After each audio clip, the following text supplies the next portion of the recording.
Oi, pessoal, tudo bem? Vamos fazer mais uma aula de balanços de massa e energia.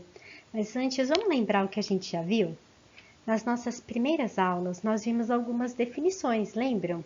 Falamos sobre massa, mol, sobre fração, concentração, vazão e também falamos sobre o dimensionamento de equações para a gente determinar qual é a unidade correta ou se a nossa equação está utilizando todas as variáveis na unidade correta.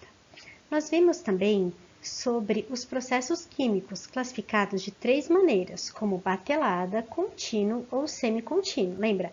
Batelada é aquele que ocorre por etapas, que nem banho na banheira. O contínuo é aquele do chuveiro, que a água cai pelo chuveiro e vai pelo ralo.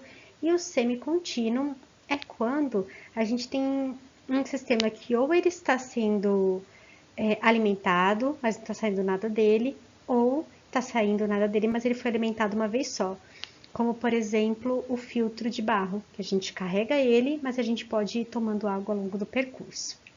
Depois, na semana passada, nós falamos sobre o fluxograma.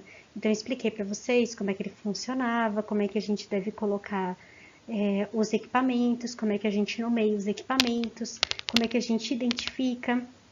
Falamos um pouquinho sobre controle e eu apresentei para vocês também alguns programas para a gente trabalhar com isso. Na aula de hoje, nós vamos adicionar mais um assunto. Nós vamos entrar na parte de determinação de quanto de material que a gente precisa em cada parte desse nosso processo. Então, por exemplo, como é que eu defino quanto de matéria-prima que eu preciso colocar nesse meu processo? Ou de uma determinada quantidade de matéria-prima que eu coloquei, quanto que vai sair do meu produto? É isso que a gente vai ver. Hoje nós vamos começar especificamente o nome da nossa disciplina. Nós vamos começar a falar sobre o balanço de massa. E falando em balanço de massa, onde que a gente usa? Eu já mostrei para vocês que a gente pode usar para fazer a determinação da quantidade de matéria que vai entrar, ou de quanto de produto eu vou ter no final, ou a gente pode usar quando a gente tiver qualquer problema de cálculo dentro da indústria, ou de engenharia de forma geral. Mas qual que é o princípio do balanço de massa? O princípio é a conservação da matéria, que foram os experimentos determinados por Lavoisier, que é definida pela lei da conservação de massa, onde nada se perde, nada se cria, tudo se transforma. E é isso que a gente vai aplicar na aula de hoje. Para a gente poder aplicar o balanço de massa, a gente precisa fazer uma sequência de estudos, ou uma sequência da resolução de cálculo. Primeiro, a gente precisa fazer a análise do nosso problema. A gente vai precisar definir um sistema para poder fazer essa análise. Calma, já vou falar sobre ele.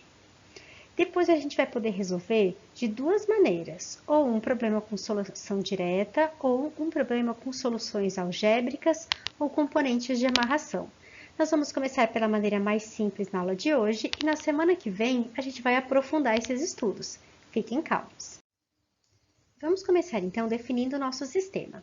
O sistema, ele é aquilo que a gente vai estudar. Ele pode ter as fronteiras delimitadas fisicamente, como por exemplo um equipamento, como pode ser fronteiras imaginárias.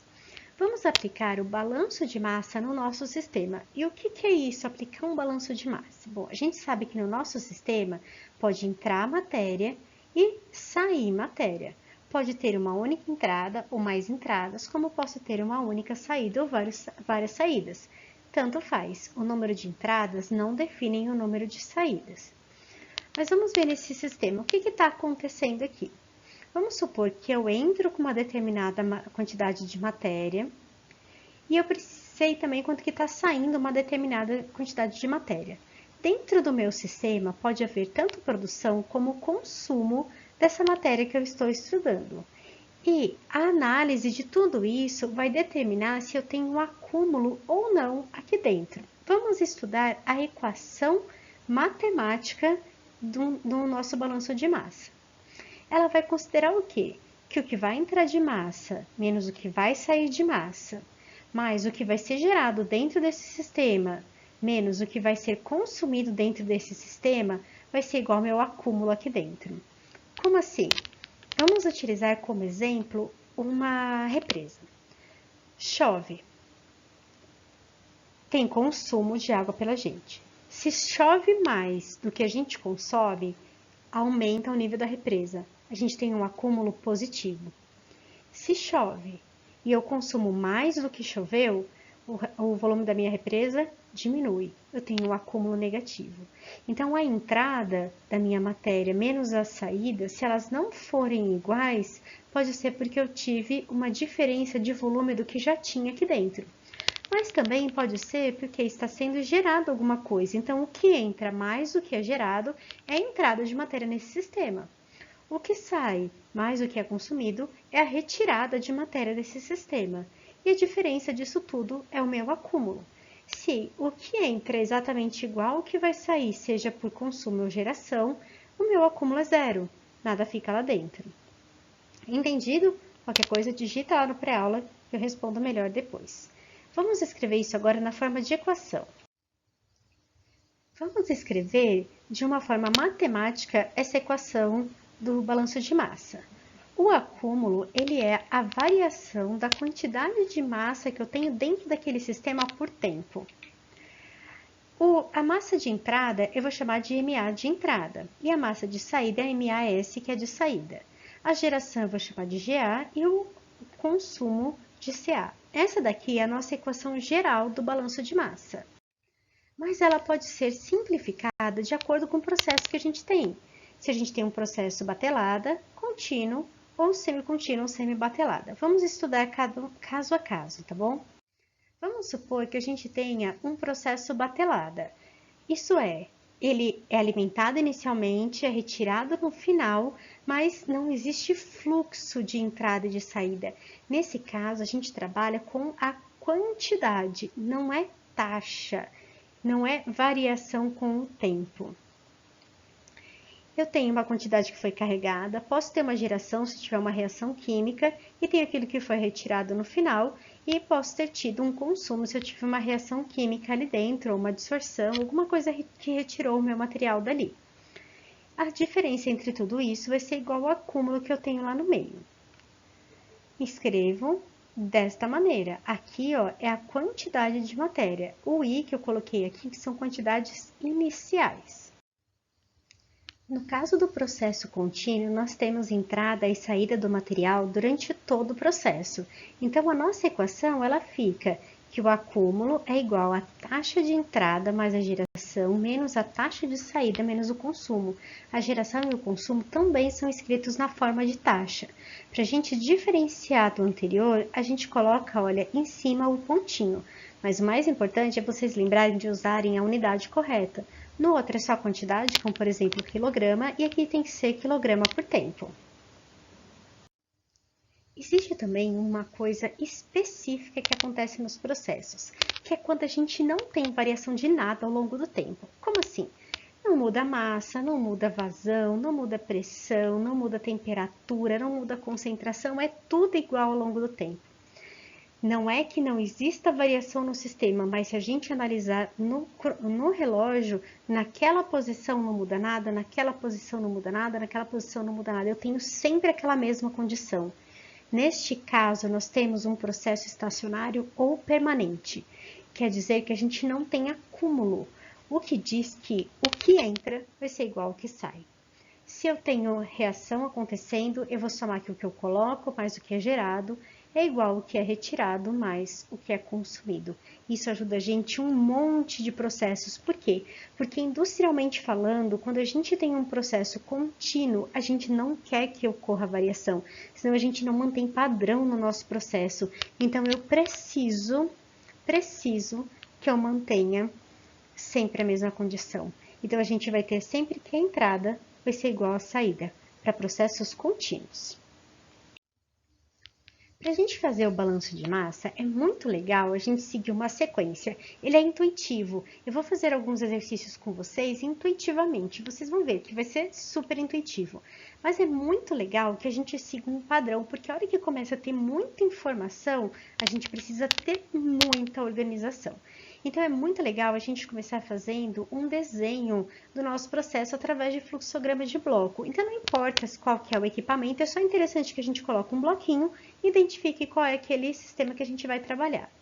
Depois, a gente vai identificar todas as correntes. Então, a gente vai identificar a corrente de entrada, corrente de saída e vai numerar todas essas correntes. E nessas correntes, a gente vai colocar tudo que tem ali. Então, se eu tenho vazão, se eu tenho componentes, quantos componentes, qual a fração, tudo a gente precisa colocar ali. Precisa ter todas as informações.